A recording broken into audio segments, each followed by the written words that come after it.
Sabihin mo nga ano ba ang ginawa ni Jesus para sa ating lahat? Hindi ko kayo kilala dati, di ba? Hindi. Sige, nagsimula sa'yo to. O siya, sabihin mo na nga anong ginawa ni Jesus para sa'yo. Parang nabawasan ng malaking bigat sa balikat ko. May mga bagay na di ko na kailangang problemahin. Si Jesus. Naging bago ka na ngayon, no? Bagong nilalang. Namulat na ang mga mata mo, no? Nawala na ang tabing. Tapos nakita mo kaming nag-uusap, tama? Anong nangyari? Kasi nandun ka kanina, pre. Gusto kong lumapit kasi kailangan ko ng tulong. May nagsabi sa'yo na tungkol sa Diyos yung usapan namin?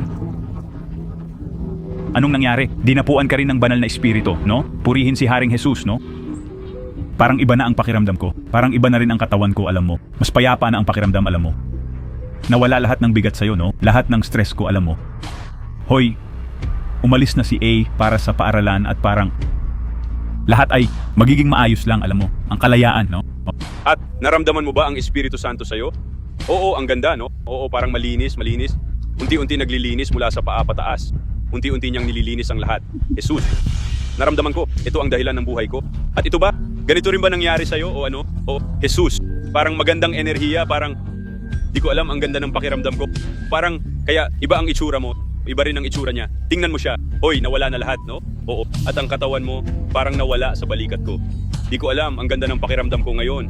Hoy, sa ilang segundo lang, no? Si Jesus ang gumawa niyan. Kumusta naman ang katawan mo? Mas maganda pa, no? Oo. Sabihin mo nga, ano naramdaman mo ngayon? Oo, pre, parang medyo nahilo at nanginig ako, alam mo. Pero maganda ang pakiramdam. Hoy, nawala rin lahat sa'yo, no? Oo, nakakagulat, no? Oo, hoy, si Jesus yan. Ganyan talaga siya, pre. Hoy, totoo, ginagawa ko to sa buong mundo, sa kalsada. Huwag matakot ang may nagbigay ng kaharian sa inyo.